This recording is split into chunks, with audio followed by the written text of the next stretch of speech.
Assalamualaikum warahmatullahi wabarakatuh. Kembali lagi bersama saya Ustazah Tri Yulianti. Bagaimana kabar kalian selama pembelajaran daring ini? Semoga tetap sehat, selalu menjaga kesehatan kalian ya. Nah, untuk materi kali ini saya akan membahas materi matematika khususnya untuk kelas 9. Nah, materi yang akan kita pelajari berkaitan dengan bilangan berpangkat dan bentuk akar seperti ini. Nah, untuk materi bilangan berpangkat dan bentuk akar itu sepertinya di SD untuk bilangan berpangkat sudah pernah ya. Nah, ketika kalian mendengarkan bilangan berpangkat dan bentuk akar, kira-kira buat apa sih kita belajar bilangan berpangkat dan bentuk akar ini? Gunanya apa, manfaatnya apa? Nah, kalau di tahun-tahun sebelumnya mungkin karena ada UN ya, itu pasti keluar untuk soal bilangan berpangkat dan bentuk akar. Entah itu keluar 2 soal atau 3 soal, nah itu pasti keluar. Tapi kalau sekarang kita kan belum tahu, nggak ada UN. Nah, jadi salah satu pemanfaatan dari bilangan berpangkat ini yaitu bisa digunakan untuk menyatakan bilangan yang sangat besar atau sangat kecil. Jadi bilangan berpangkat ini bisa digunakan untuk menyatakan bilangan yang sangat kecil ataupun sangat besar. Nah, sebagai contohnya, jika kalian menyatakan jarak bumi dan matahari, kira-kira jarak bumi dan matahari itu berapa? Kan itu berjuta-juta, beratus-ratus juta, seperti itu. Nah, untuk menyatakan bilangan itu supaya memudahkan kita menggunakan bilangan berpangkat. Atau kita juga bisa menggunakan kecepatan cahaya. Nah, kecepatan cahaya itu juga bisa dinyatakan menggunakan bilangan berpangkat. Nah, yang selanjutnya langsung saja masuk di materi bilangan berpangkat. Jadi yang namanya bilangan berpangkat adalah bilangan yang berfungsi untuk menyederhanakan penulisan dan penyebutan suatu bilangan yang memiliki faktor-faktor perkalian yang sama. Jadi di sini ada yang perlu digarisbawahi yaitu perkalian dari bilangan yang sama. Jadi dalam bentuk faktor ini merupakan perkalian dari bilangan-bilangan yang sama. Secara umum bilangan berpangkat dapat dinotasikan dengan A pangkat N, di mana A pangkat N ini di mana A pangkat N-nya merupakan bilangan berpangkat. Jadi A pangkat N adalah bilangan berpangkat, kemudian A-nya adalah basis atau bilangan pokok, kemudian N-nya adalah eksponen atau pangkat, seperti itu. Nah, untuk bilangan berpangkat bisa AN sama dengan A dikali A sebanyak N faktor. Jadi A-nya ada sebanyak N kali atau N faktor seperti itu. A-nya itu ada berapa? Nah, N-nya itu merupakan pangkatnya seperti itu. Bisa kita lihat, langsung perhatikan contohnya ya supaya nggak bingung. Jadi seperti ini. Nah, contoh yang pertama adalah bilangan 4 dikalikan 4 kali 4 sebanyak 4-nya itu ada berapa kali? Di sini kita lihat bilangan angka 4-nya ini dikalikan berapa kali? Nah, kalau di sini ada 1, 2,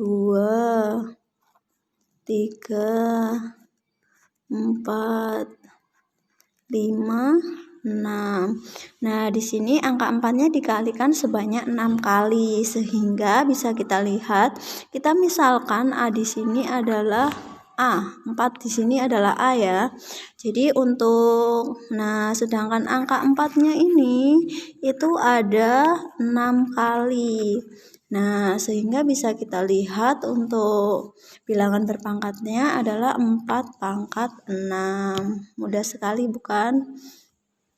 Nah, untuk yang selanjutnya, contoh yang kedua, jika di sini ada variabelnya atau ada hurufnya. Contohnya adalah 3H dikali 3H dikali 3H dikali 3H. Hampir sama ya seperti tadi. Jadi 3H-nya ini kita misalkan sebagai A. Nah, kemudian jadi 3H-nya ini 3H di sini ini adalah A. Ini kita misalkan A. Nah, 3H-nya itu ada berapa kali? Ada 1, 2, 3, 4. Ada 4 kali. Berarti untuk bilangan ini 3H kali 3H dikali 3H dikali 3H. Ini untuk bilangan berpangkatnya menjadi 3H pangkat 4. Nah, seperti ini. Untuk yang selanjutnya ada contoh lagi. Ini contoh untuk bilangan berpangkat dengan pecahan ya. Ada setengah dikali setengah dikali setengah dikali setengah. Nah, untuk setengah kali setengah ini juga sama. Kita buat setengahnya itu kita misalkan adalah A. Nah, ini adalah A. Nah, ini setengahnya ada berapa kali? Ada 4 kali. 1, 2, 3, 4. Ada 4 kali. Berarti setengah pangkat 4. Nah, seperti ini ya. Seperti ini, setengah pangkat 4. Ini untuk bilangan berpangkatnya. Nah, yang selanjutnya adalah tanda hasil perpangkatan. Untuk tanda hasil perpangkatan ada 2 keadaan ya. Keadaan yang pertama, jika bilangan pokok atau basisnya adalah bilangan positif. Jadi jika bilangan pokoknya itu positif, nanti kalau dia dipangkatkan dengan bilangan ganjil ataupun bilangan genap, itu hasilnya tetap positif. Nah, itu sangat mudah mengingatnya ya. Kalau dia basisnya positif, berarti kalau dipangkatkan ganjil ataupun genap, dia tetap positif.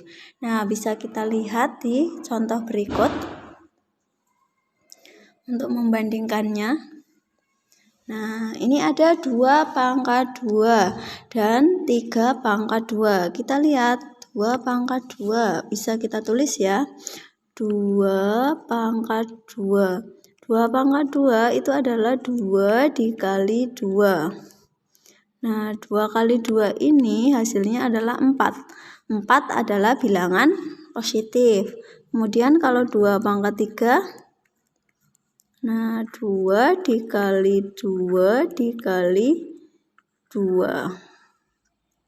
Nah, ini hasilnya 8. Nah, untuk 2 pangkat 2 ini, nah 2 ini kan dia adalah basis. Ini basisnya positif. Kemudian untuk 2 ini adalah eksponen atau pangkatnya. Ini juga positif. Nah, di sini hasilnya dia juga positif. Sedangkan di sini 2 pangkat 3, 2-nya ini dia merupakan basis. Dia juga positif. Nah, ini untuk 3-nya di sini adalah bilangan ganjil. Nah, ini bilangan ganjil di sini juga hasilnya positif. Jadi, kalau basisnya positif dipangkatkan genap maupun ganjil hasilnya tetap positif seperti itu. Nah, untuk yang selanjutnya kita lihat kalau bilangan pokok atau basisnya itu adalah bilangan negatif. Nah, jadi di sini adalah bilangan pokoknya itu negatif atau basisnya negatif. Kalau basisnya negatif, jika dia dipangkatkan bilangan genap, hasilnya positif. Kemudian, jadi kalau basis atau pokoknya, bilangan pokoknya negatif, kalau dia dipangkatkan bilangan genap, nanti dia hasilnya positif. Tapi kalau dia dipangkatkan bilangan ganjil, nanti hasilnya negatif. Nah, kita bisa langsung perhatikan contohnya ya. Untuk contohnya adalah ini, min 2 pangkat 2 dan min 2 pangkat 3. Nah, kita coba untuk min 2 pangkat 2. Nah, min 2 pangkat 2 kita tulis negatif 2 dikali dengan negatif 2. Nah, ini hasilnya adalah 4. Negatif 2 dikalikan dengan negatif 2, dia kan hasilnya 4. Kemudian untuk negatif 2 pangkat 3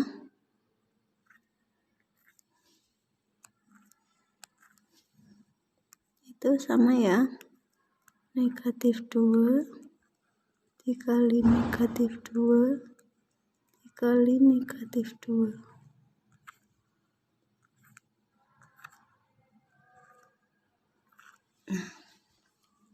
Ini negatif 2 dikalikan dengan negatif 2 hasilnya 4. Negatif 2 dikalikan negatif 2 hasilnya 4. Tapi 4 dikalikan dengan negatif 2, ini negatif ya. Dikalikan dengan negatif 2, dia hasilnya adalah negatif 8. Nah, berarti di sini hasil akhirnya adalah negatif 8. Nah, kita perhatikan, ini bilangan untuk ini adalah bilangan pokoknya. Bilangan pokoknya adalah negatif. Nah, dia dipangkatkan dengan genap. Kalau dia dipangkatkan dengan genap, hasilnya positif. Nah, di sini ini bilangan basisnya atau bilangan pokoknya negatif. Kemudian dia dipangkatkan dengan bilangan ganjil. Kalau dia dipangkatkan dengan bilangan ganjil, maka hasil di sini adalah negatif. Hasil tanda akhirnya adalah negatif. Seperti itu ya cara memahaminya. Selamat belajar. Sekian dan semoga kalian sukses selalu, tetap jaga kesehatan kalian, tetap semangat, jaga ibadah kalian, jaga diri kalian di rumah, tetap berada di rumah. Terima kasih, sekian. Wassalamualaikum warahmatullahi wabarakatuh.